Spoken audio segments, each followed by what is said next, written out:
You're listening to the Work Cultured Podcast, where good companies keep good company.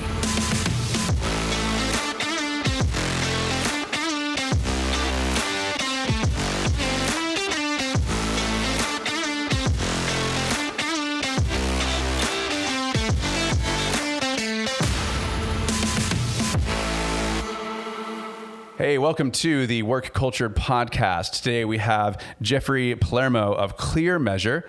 And so welcome to the podcast. We're glad you're here today. Oh, thank you very much. Glad to be here. Give me a quick little bio about you and about Clear Measure. Bio about me. How far back do you want to go? Well, you've been doing this for 10 years, yeah? I was born at a very young age. Oh, very nice. You must be a dad as well. The dad jokes. Yes, my kids hate the dad jokes. If you're watching kids, they're coming. Nice. So, yeah, if you only go back 10 years, Clear Measure was started 10 years ago. Started operating, January 7th, 2013. Oh, cool. So we just kind of ticked over the 10 years. And our very first customer still with us.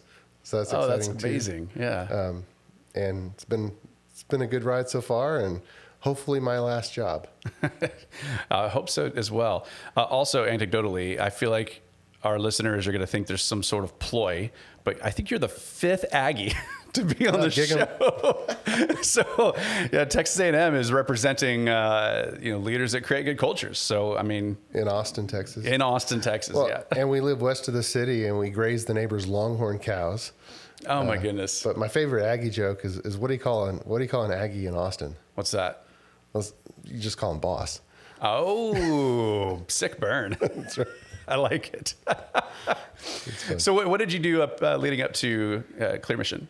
Well, I've been a programmer since 1997. Clear Measure. Sorry. I mean, literally the week after I graduated high school, I got my first programming job, and because in the 90s, nobody had an email address. Nobody had a website. Yeah. And here I was with a personal homepage, a personal website at the age of 15 on a dial-up modem, slow internet.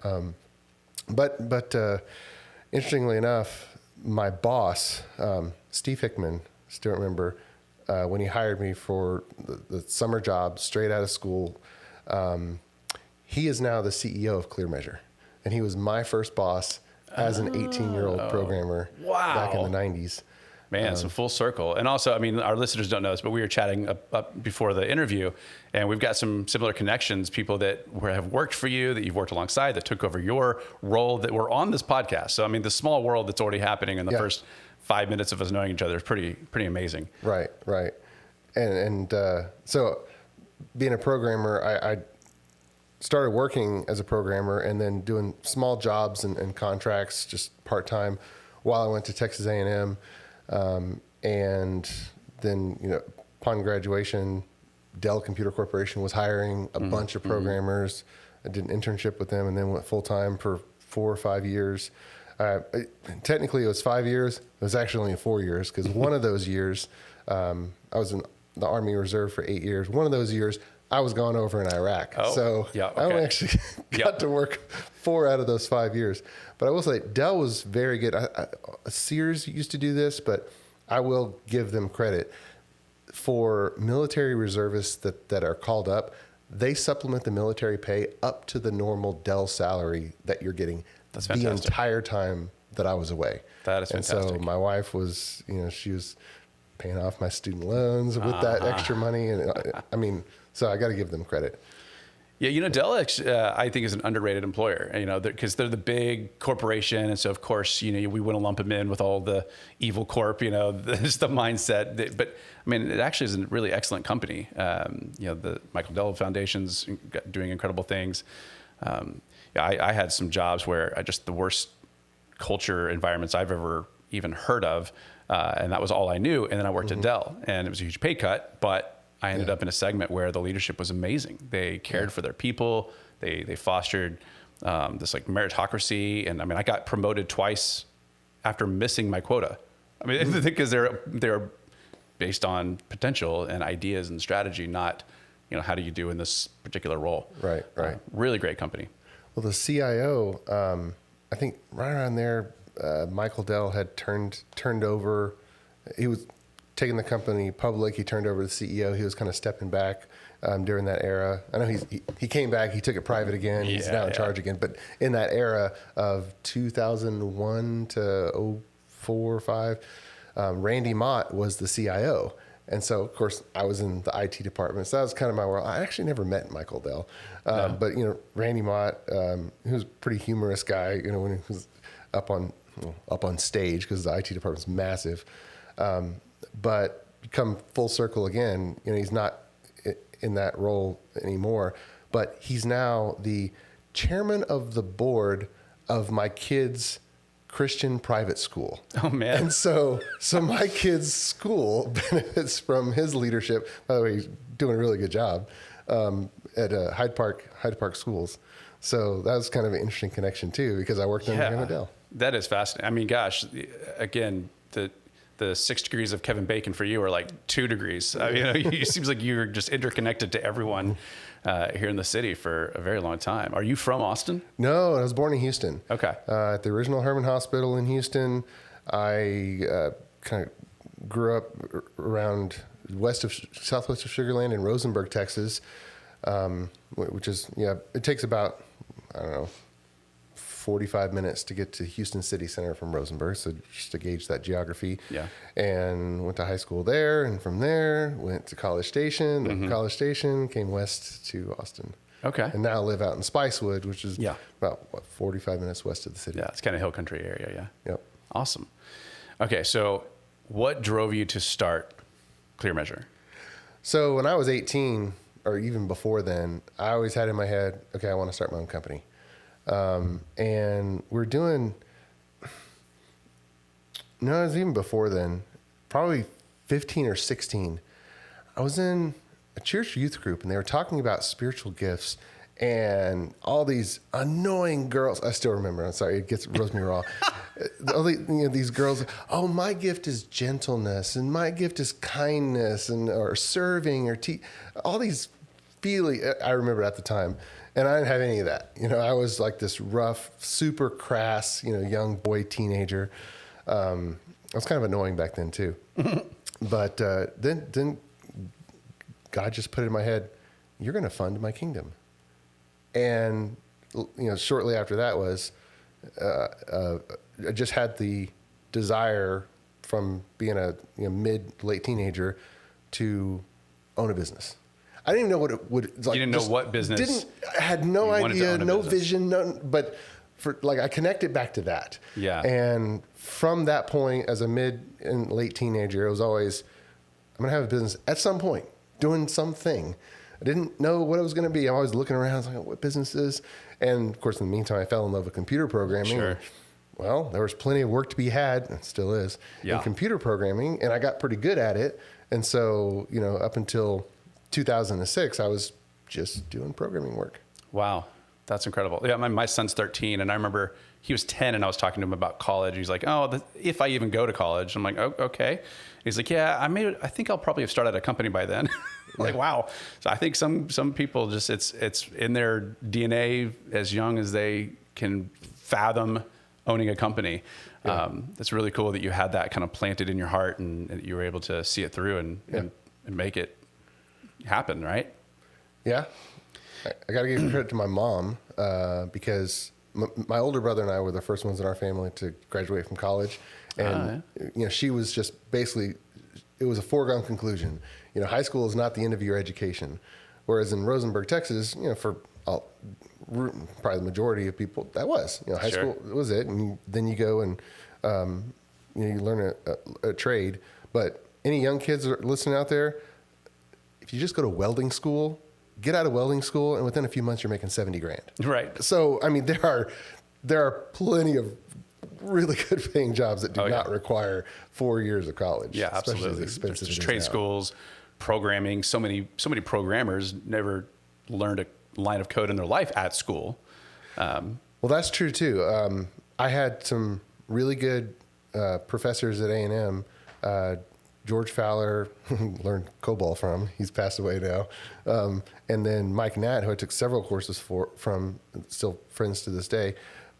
But there there was computer science, computer engineering, and then business analysis and MIS, and those programs, and still today, those universities are not really preparing programmers for what they need to know. Yeah. And so I got a 4-year degree, but so much, I mean, the majority was self-taught. Yeah, 98% you had to figure out yourself. Yeah. And now I'm on the other end of hiring people who do have a computer science degree here, 2022, 23, and have to analyze, okay, what did you learn? What did you do? But people who just did their classwork and now have a degree can't use them. Yeah. They're not ready. They need to go work for somebody else. And whereas the people who programming is also the hobby, they've been doing side projects. Yeah. They've been learning extra stuff. They've been experimenting.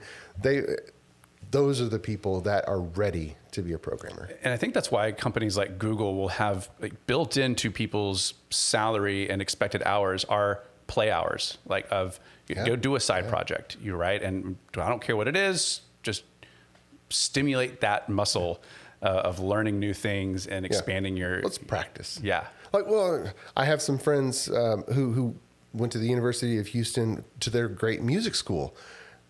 If you don't like playing instruments and doing it on the side and practicing and doing all that, what are you doing? Literally just go and take your classes and get a music degree, I would imagine you're probably not great.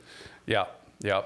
And another thing that isn't really related, but college, you can graduate from college, and you do graduate from college with no knowledge of how to function in a relationship, or how to make a budget, or how to write a resume, or how to interview for a job, which is kind of amazing that we spend all this money and time.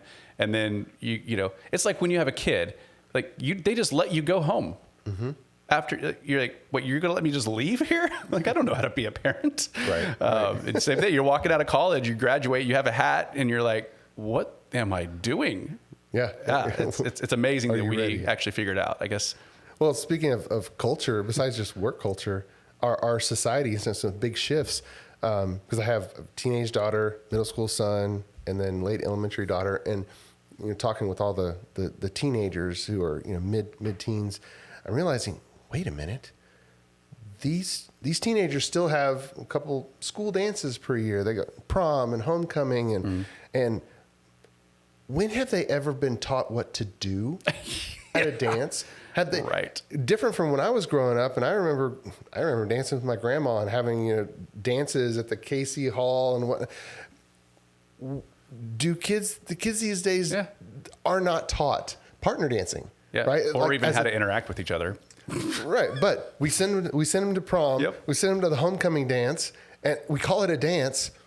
There's no class at school called dance, and so you think, what all do kids need to learn? Yeah. What does it mean? And ultimately, a parent has to be in charge of the kids' education, because, I mean, the schooling and curriculum, that's a piece of it. Mm-hmm. I think that's we are diving deeper, and this is culturally relevant. But I mean, I think what you said is absolutely accurate, right? That's the parents are kind of the ones influencing and molding us when we're kids, and that's where so much of that inequity comes in, right? Like, I started on the 50-yard line, right, to get if the aim is a touchdown, because I had parents that taught me some things, and I have peers, and throughout my career I've had peers. I'm like, wow, these people are brilliant, but they had to run twice as hard, twice as fast to get here compared to me. Because all they had were the systems, and the systems are kind of broken, which is really fascinating to think about. Yeah. Well, and our culture, there so many voices are de-emphasizing the importance of being a parent.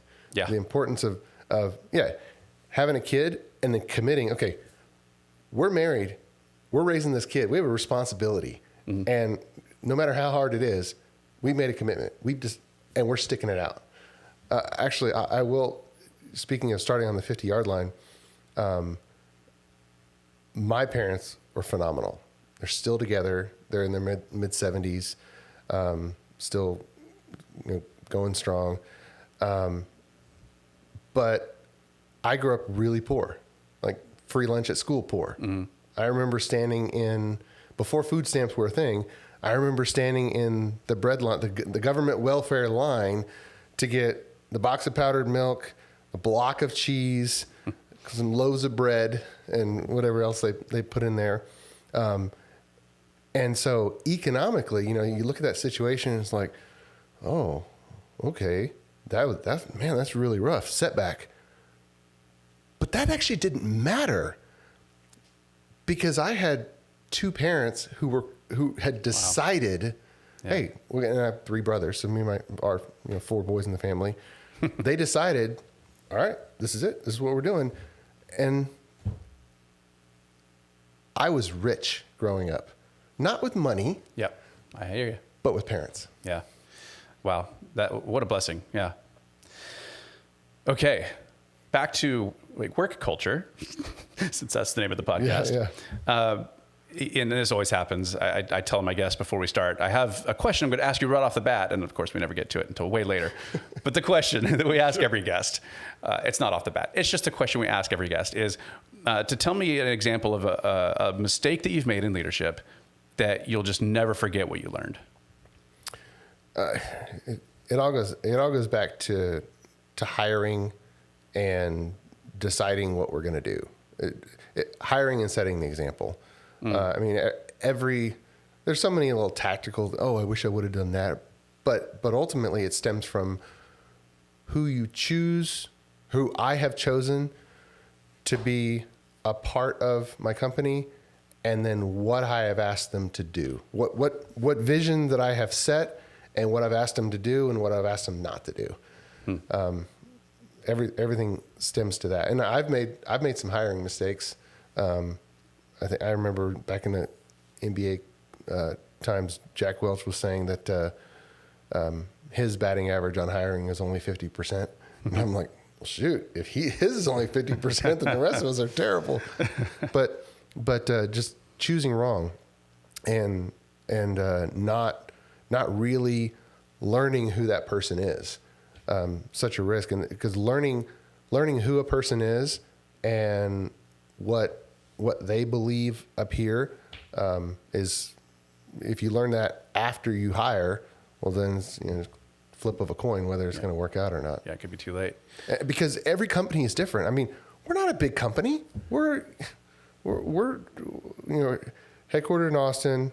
Now we got people spread over the country. We're not a big company, but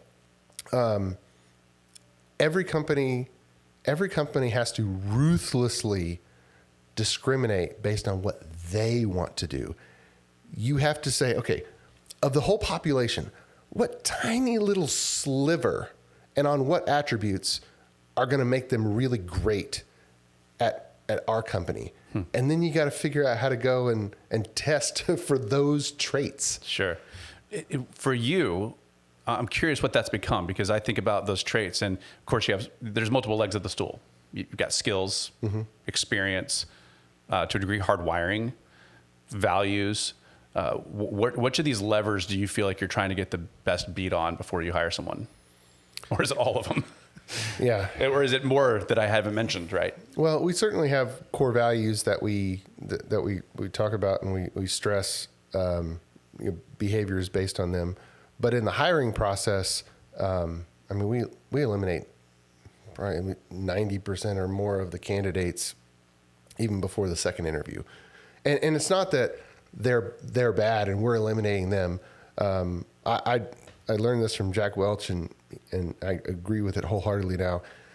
Every single person will be a phenomenal rock star in the right environment. Sure. So it's not leading into their strengths. Their hardwiring. Right. Yeah. So it's not about evaluating a person. So, you're no good, I'm eliminating you. No. They're going to be great in the right organization, in the right role, exercising what they're awesome at.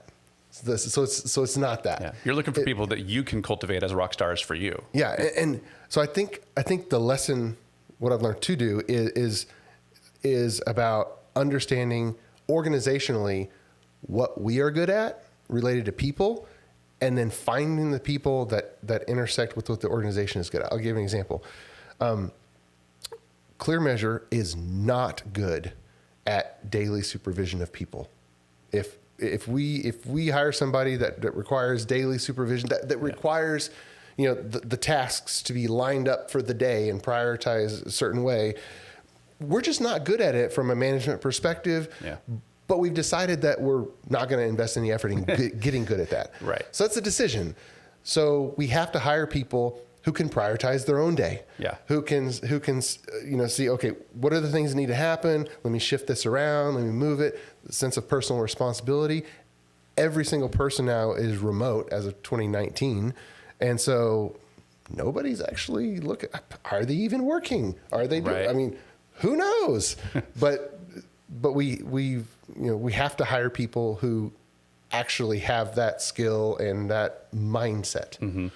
And I'm going to keep diving into this because this is one of, the people listening here, hiring is one of our biggest struggles, right? My previous company, we hired so many people all the time. We had 2,500 employees by the time we sold. So it was a huge part of what we did. Yeah. How do you figure that out? How do you bring someone in? You said you eliminate 90% of people. What levers are you looking at, and how are you filtering them out that quickly without it taking immense amount of time from your team of interviews and phone screens and all that? Yeah.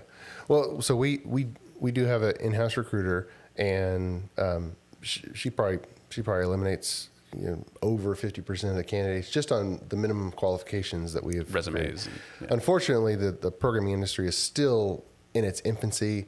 The education capabilities are still in its infancy, and we also recognize that Microsoft and Google are those big. They snap up a whole bunch of stuff. Sure. People.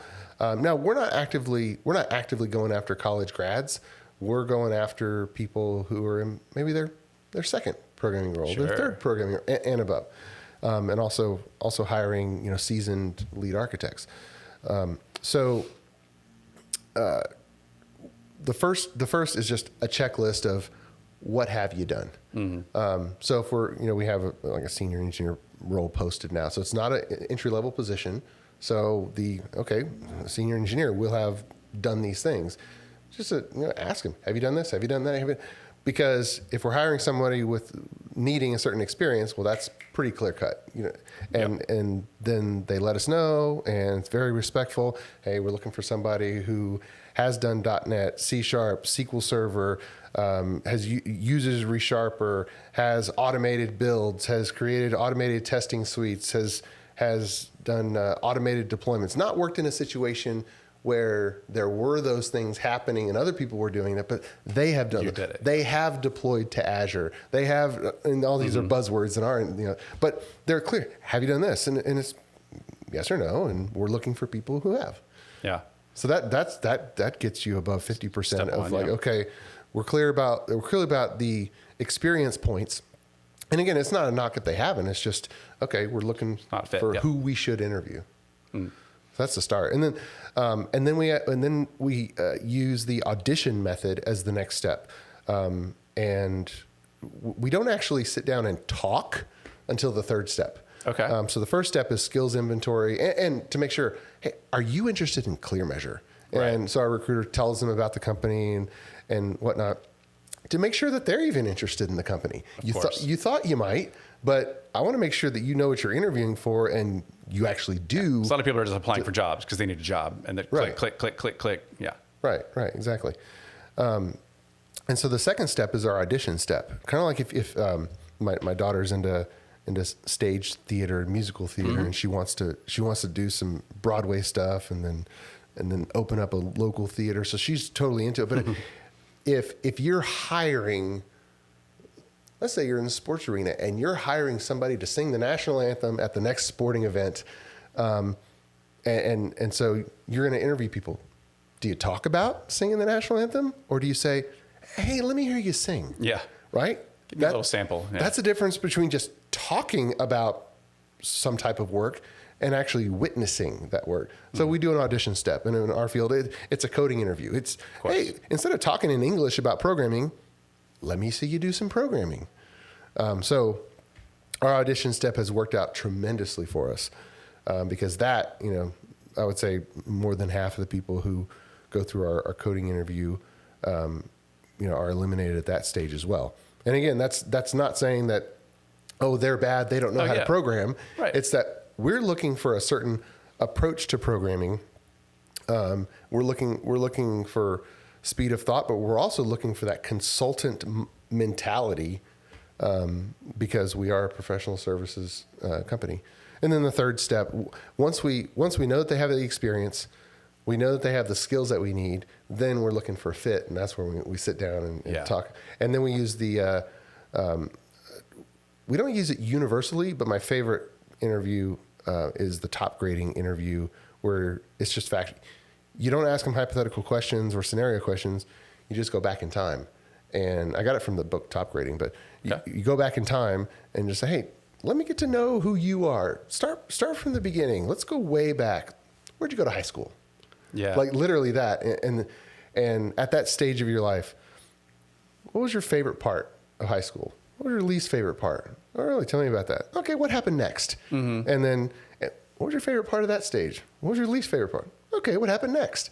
And it's literally just, it's not what would you do or what do you think. It's telling you nothing about their skills in the job. It's telling you everything about who they are and how they became who they are. Yeah, and it's not judging who their like what sequence. It's what we're judging for is how do you think about life? How do you approach decisions that you've made in the past? Because there's so many challenges that happen with our clients. We're not just doing internal software for ourselves. I mean, we have several dozen active accounts going at any given time. Yeah, and it's a mix between the technical and just customer service. And you said it was called Top Grade. Top grading. Top grading. Okay. I think I'm pretty sure, but we like to track down the books that people mention, and it was a while ago. Notes, so yeah. But that's the interview technique. It's not asking any question about what do you think or what would you do in this situation. It literally is just factually, hey, what's happened, and at each stage of what's happened in your life, what did you think about that? Yeah. What did you like? What did you not like? I love that. So that's great, man. You are really like pulling some levers really early on, filtering down, and then getting to the heart of who that person is and whether or not they're going to be a good fit.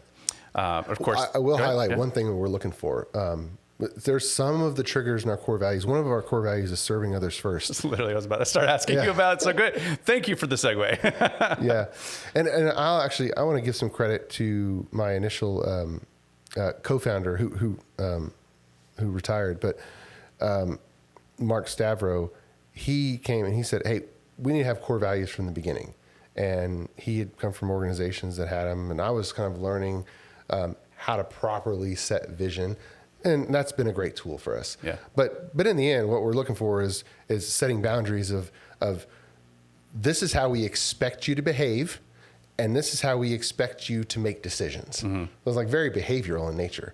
Yeah. Because I think beliefs come from behaviors. You can't control what people believe, but in a job, you basically set the standards for behavior. Mm-hmm. It's like, if you do these behaviors, you get a paycheck. It's kind of what a job is. Yeah. Right? Yeah. So, the core values is basically, this is how I want you to behave and not behave. So anyway, one of the core values is serving others first. And it's basically encouraging in every situation, don't make demands and say, this other person, you need to do this for me. Instead, think about what they need and what I can do for them. And one of the things in the past, it's been there for a while, but in the past 5 years, it's kind of blown up just in general society in certain pockets. And that is the frequency of people becoming offended, whatever situation. It's like labeling something, that's offensive, or I'm offended or whatnot. And so, we've been very clear, becoming offended is a violation of our serving others first core value. And that act of being offended is basically saying, something just happened. I just had an emotional reaction. I'm feeling some type of emotion. Because I'm feeling an emotion now, I'm going to demand that you stop something or start something or change something so that I can feel a different emotion. That's just a selfish way to approach it. To say that somebody else needs to change because I felt something. Yeah. Because who knows if people feel different things. So anyway, That's at Clear Measure. We're very clear. Becoming offended is a violation of our serving others first, because it's just a selfish thing. It doesn't, to me, it doesn't sound like you just said that the being offended is the offense, but it's more how they react out of that being offended. I mean, Oh, that's a good point. Yeah. We feel emotions all the time. Yeah. It's what we do with that. Right. Yeah. So, okay, I want to challenge that one a little bit. So there are things that are, I get offended and then I can deal with that myself, right? There are some things that are egregious. And then now it's not about me trying to make you change, but it's about accountability. If somebody calls somebody a horrible name or somebody, verbally if someone assaults, punches my 10-year-old, right. I would take some action. Yeah. So I guess, do you feel like you've set that delineation of like, can people tell the difference behaviorally with that core value between being offended and holding accountable when something is like really egregious? Oh yeah. I don't think we tend to have that problem. Because what the right way at Clear Measure, what we reinforce is talk directly to that person. Mm-hmm. Like, okay, if my approach is I felt something happened and I don't like it. I felt some type of emotion. If I go and demand that other person change, that's the selfish aspect. Yeah. Talking about it, that's great. That's professional. That's being an adult. Mm-hmm. Talking through it. Hey, asking them, it's like, hey, that kind of bugged me. That's just relationship stuff. But when it comes to I felt something, let me make a factual statement. That is offensive, as opposed to, hey, that bugged me. Yeah. And because we like each other, can you do that differently or whatnot? Yeah. That's just being in a relationship. Yeah. But it's the demand. Okay. It's I felt something. Now I label it as such, and I demand that you be different. Yeah. I'm accusing you of something, and you now have to change. Yeah. For my sake, versus having a conversation or diving a little deeper. Okay. And one of our other we have core values training. We go through these scenarios all the time. Actually, we have videos. We have core values videos training that goes through some example scenarios when someone joins the company. And building relationships is another one of our values. And we talk about the harmfulness of gossip, that at some point, you make friends and then something is going to irk someone. And when you talk to a third person about person A, and that right there is a violation of our building relationships core value, because invariably the fact that you went to person C about person A about an issue, it's going to get back to them at some point. You basically torn a relationship, and person C, you're pitting them against person A. Mm-hmm. You're entering into a dysfunctional relationship with person C, talking about person A. That triangle communication, I mean, gossip has been damaging for ages. Yeah. But just giving a scenario so that people can see, oh yeah, that is gossip. Instead, I whatever issue it is, I need to talk with that person directly. Mm-hmm. That's actually a serving mentality. It's like, hey, look, we work together. Whatever the issue is, let's get past it. Let's talk through it. It's interesting. Yeah, there's so many new words that have come to this human consciousness, and they trend and they get really big, and they're important words. But I find gossip fascinating because, I mean, that's been around since I was a child, right? And it's just not going away. Yeah. I actually read a stat that, so if you define gossip without a negative or positive connotation, just gossip is talking to someone about someone else. And it just more, they said in negative light. Well, but they were saying if you define gossip as just talking about someone, then gossip makes up like up to 90% of all human conversation. Oh. So they were kind of trying to make the point, like, what if we reframed it? Like, what if like we just accept we're always going to be talking about other people to our friends and everything else, but we have to frame it positively. Like, let's speak enrichment and life into these gossip conversations and try to maybe reclaim this word. And I don't know, I thought it was a fascinating study because I started thinking about it immediately with, my friends and my girlfriend. We're just always talking about what's going on. How are other people doing? Mm-hmm. And it doesn't have to be bad. And I started thinking, well, there's got to be a better word for that. If we're just talking about other people, that's good. I'm like, I don't know if I have another word. So gossip might be the word. but let's just good gossip, only Yeah. good gossip. Which is praise. Yeah, praise. Yes. Yeah. It's like, hey man, that person really did something great. Or yeah. And we always get That's the welcome. sense if somebody's talking crap about someone else to me, I'm always thinking in the back of my mind, okay, what are you saying about me though, to other people? And if you're saying something amazing about someone else, I'm like, you know what? I feel good about you. You're probably saying something good about me too. And so when it comes to building relationships, that core value, man, yeah.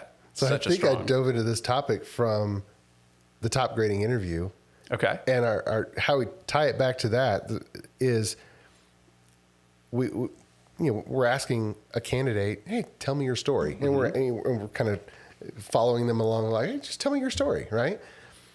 And if their story, as they're telling us about the different people they've worked with, and of course, once they get to their working life and this job and that job, and programmers typically don't stay in the same job for 30 years. Yeah. Or actually just the younger generations in general, with today's workforce, then there's multiple jobs and multiple bosses, multiple coworkers. And if their story is full of, I didn't like this person. Yeah, that person was a dweeb. This person's bad. And if their whole story, and they just basically told me, yeah, you basically badmouthed everybody that you've worked with along your career. You're probably gonna badmouth us. Yeah, everyone who's shaped you. Even if they did negative things, like that, you are who you are, and you can choose to see that from a negative or positive light. And yeah, if you come in here, you're just going to talk about us that same way. I don't want that. But then on the flip side, we come through and there's someone who's giving credit to everybody who's given them something, which everybody we come in contact with, we learn something from them. Yeah. But we see these big contrasts, and it's probably no mystery who we tend to hire of the people who are qualified for the position. Yeah. Those are the people we tend to hire. I like that style, because a lot of times we just hire people we like, but if you're not interviewing with the right approach, you're only really liking the people who are winsome and persuasive and extroverted, but that's not necessarily who we're looking for all the time, especially programmers. They're not likely to be the extroverted. We're all introverts. Yeah. The only reason I'm talking to you today is because we are all introverts. Yeah. 100%. But you in this interview strategy, you like someone because of the energy, the values that they're showing through that interview, how they're speaking about the people in their lives, how they got to where they are, their path. Yeah. And so, I love that, because even an introvert has just as fair a chance as being likable if that's your approach. I really like that. The point is just keep them talking the whole time. Yeah. Words are powerful, but also out of the mouth come the secrets of the heart. Yep. And I mean, the goal of the interview process is to really get to know somebody so that you can determine, okay, are they going to be awesome at this company? Because, man, when we hire poorly, it's not just that we didn't get the best employee that we could have got for that particular position.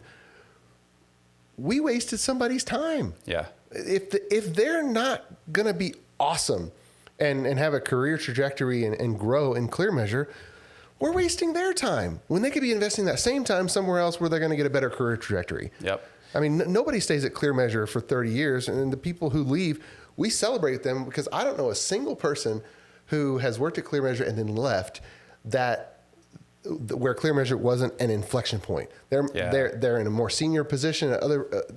We've got multiple CIOs, chief architects, from people who were an engineer at Clear Measure. I celebrate that. I'm like, that's awesome. I love that. But if somebody's not going to be, and then they go to another position for the same position they were at Clear Measure, that means we wasted their time while they were here. Yeah, that's absolutely true. And not only that, the bad hire is going to cost you for the role that they're doing poorly. They're also going to cost you an overall culture. Like if they're not in power or embodying your core values, they become toxic, and you got to get rid of them. And then it's just a whole mess. Yeah. Well, those are the extreme examples. We can talk about, toxic employees and all that. Well, that's because we really got it wrong in the hiring process. Yeah. Yeah. And you how many employees do you have? 20, 30? What's the actual count? Somewhere between 30 and 35. Okay. Gotcha. Yeah. Cool. Yeah. You have the ability to be slower, pickier, and really find that right fit, which is a huge benefit. That's true. I mean, I think of a over West Austin, they're building elementary schools seemingly every year because of the growth. East Austin too, and you got to hire just dozens and dozens of teachers, kind of all in one bulk because we're starting a school year.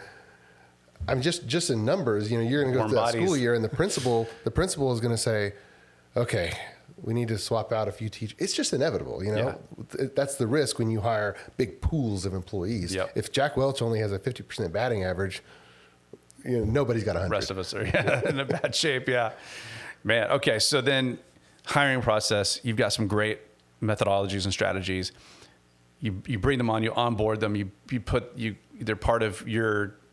Some people call it family. They're part of your company, though, right? They're part of this unit.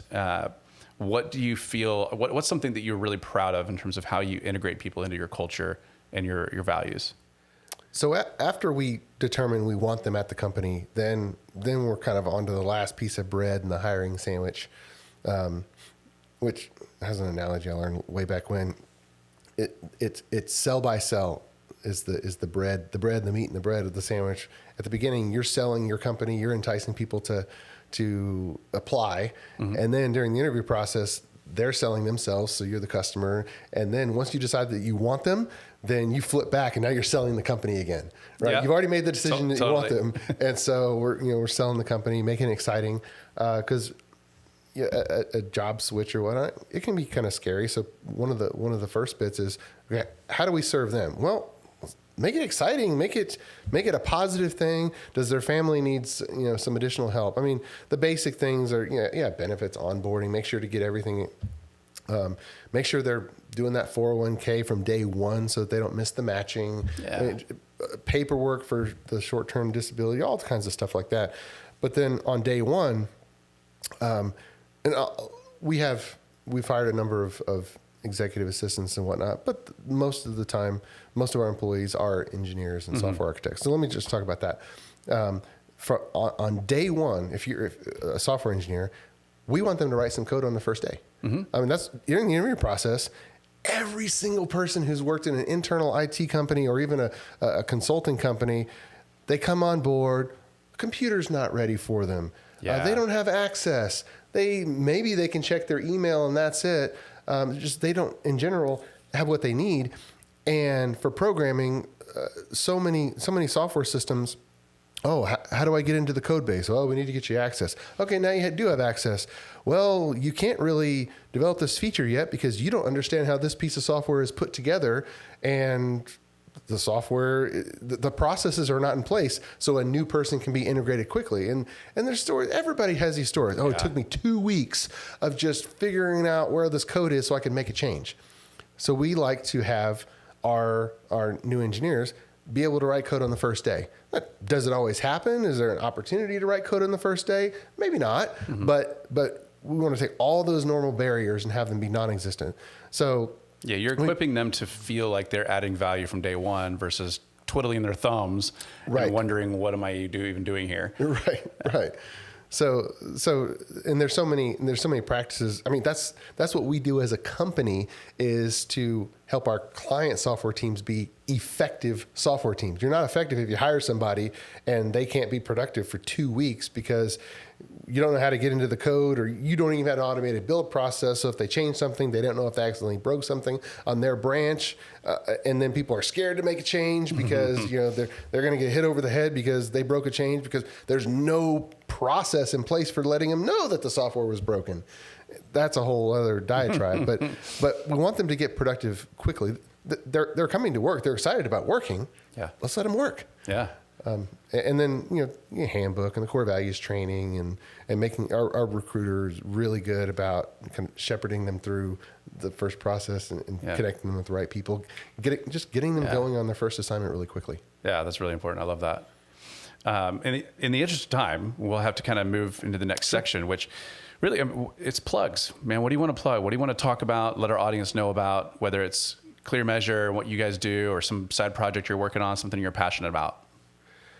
Well, probably two things. The first one is to just regular company executives, because I think probably the audience of this as people who are business leaders and whatnot, and we're a high tech company. We do techie stuff. There's all kinds of jargon, but we encounter so many.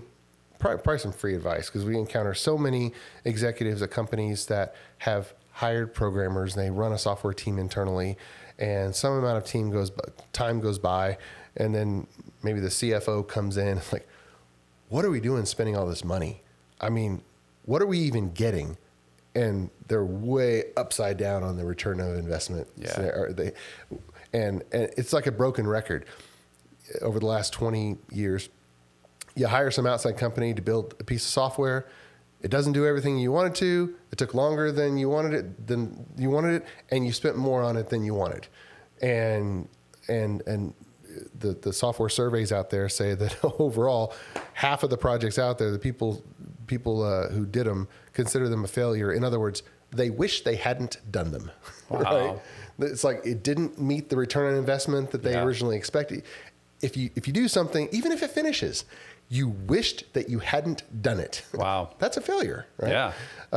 And so many regular companies are hiring programmers internally and thinking, you know what, I'm not going to hire those Yahoo contractors who are failing. I'm going to do it internally. But then the same thing happens internally, because you're hiring the individual practitioners, the software engineers, to do it without the experience of leadership around it. And so over time, what more mature companies create is realizing, you know what, software department is just like any other department in the company. I need to have clear processes. I need to have a scorecard that goes up to the executive level. I need to have, you can call them charters, you can call them team alignment. EOS calls them the VTO, the Vision Traction Organizer. I mean, it's that same concept, a document of what we're doing and what we're trying to accomplish, and a strategy statement of this is how we've chosen to go about doing it, and some annual goals. And so my encouragement to these software executives is, if you just do the regular business stuff wrapped around the high tech stuff, then you'll have a really good software team internally. But you have to do that work. Yeah. So that's what we help our customers through. We do all the the technical jump starts too, but just that's the message for the executives. Yeah. If you want an effective software team in-house, you want it to be awesome in-house. That's what ClearMeasure as a software architecture company focuses on. Whereas a lot of companies that want to do outsourced projects, and there's a need for those too, but that's our focus. Okay, I love that. And then the second one, the second one is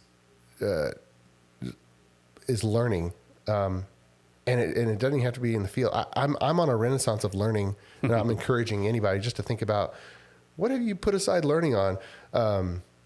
You have these guitars on the wall, because I'm trying to dabble in instruments. Taught myself bugle 2019, piano chords. Yeah. I'm at the chord level with guitars, trying to do the individual, scales and lead stuff. Not there yet. And then also learning to bake bread, learning to cook. Oh, wow.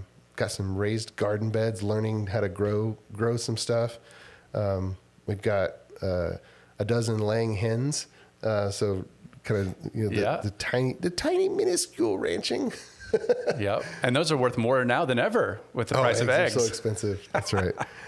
Yeah, my kids are selling our extra eggs to teachers at school. But just think about, what have you been interested in, and just continue the learning journey. And this goes for everybody. Something that I did way back when. The average person goes through a day and doesn't learn anything. And so all we have to do is make sure that we're learning something every day. Because if we have 365 days in a year where we've learned something, going against the general population that we're competing against in the workforce and whatnot, then our growth, regardless of the starting point, our growth trajectory is going to be higher. Yeah. Because it's just like going to the gym. You know what? If I don't do a lick of exercise every day versus somebody who does exercise 365 days a year, what is their body going to look like and what does mine look like? Yeah. To my monthly exercise. I love that. Just keep learning, keep growing. If you're interested in something, just dive in. Yeah. You know, even if you're not going to be good at it, because of course you're not right up front. But I tell my kids, of course you're not good at it. Yeah. You haven't learned yet. You haven't practiced yet. Yeah. You know, my son with trumpet, I'm no good at trumpet. After what, 5 minutes of trying to blow? Yeah. Like, of course you're not good. You haven't learned how to do it. You It's haven't impossible practiced. for you to be good. Right. Yeah. Right. Yeah, my son's the same way. He doesn't want to start anything that he's not good at, but he's gotten out of that. He's going into high school. He played drums, and then he went into middle school and tried out for all the band stuff and killed it at percussion. And then the band director's like, what do you want to do? And he goes, euphonium. And I'm like, what the heck is a euphonium? and his answer to me when I asked him why, he's like, well, I already know how to play drums. Oh, there you go. Okay. And now he's going into high school, and we went to the course collection, and he changed his mind, like just 180. He's like, yeah, I decided not to do band. I'm going to do computer science, advanced track, and I'm going to do golf. I'm like, okay. So I love seeing the kids that have that mentality of I'm going to just keep learning new things, and we forget it as adults that we just kind of sometimes can coast. So great plug. Right. Thank you. Sure. Well, we got this last piece, which is just the quick fire. So this or that, right? So I'll say a couple of things, and you just quick fire what you think. So first one, iOS or Android? iOS is what I use. Yeah. Okay. Night owl or morning person? Neither. No, you want to sleep in and go to bed early. I fight to get to sleep on time because I have to get up. You know. Yeah, totally get that. Books or video games? Books. Okay. This is a silly one. Rock or hip hop? Rock. Okay. Country. Okay. All right. Country. All right. Sorry. Go ahead. No, go ahead. My wife and I, while we were at A&M, we were on the university's country and western dance team, and we went all over the world performing. We were not even dating at the time. We just happened. That's where we met. Oh wow. And so we performed for George and Barbara Bush at their presidential library inauguration. Costa Rica, Germany. So that's fun. Country. All right. I'll change the question, pretend like we asked it the right way. The last one's a little bit, either it's local for Austinites or anybody who has a Chewy's. Salsa or creamy jalapeno? Creamy jalapeno. Of course. That stuff's crack. Man, I feel bad for the people that just heard that and they don't have a Chewy's near them. Homemade. I mean, that recipe's so simple. Yeah. Well, man, this has been great. Thank you. We talked about a lot of really good things around culture, especially the hiring process and looking for the right fit. You have some great methodology there. That book, again, was top grading. Okay, perfect. Yeah. Any final thoughts? Oh, man. Along with the learning piece, you mentioned creamy jalapeno. A big theme that I'm going through now is taking things that were intimidating, and then just refusing to be intimidated. Whether it be actually baking a cake from scratch instead of buying a box mix, or whatever it happens to be. Just dive in. You can figure it out. I'll look at the camera right there. Can figure it out. You can do it. I mean, literally, whatever you set your mind to, you can do it and you can figure it out. It's just about deciding to push through it. Thank you so much for everything you added here. Can't wait to keep up with you and later on down the road.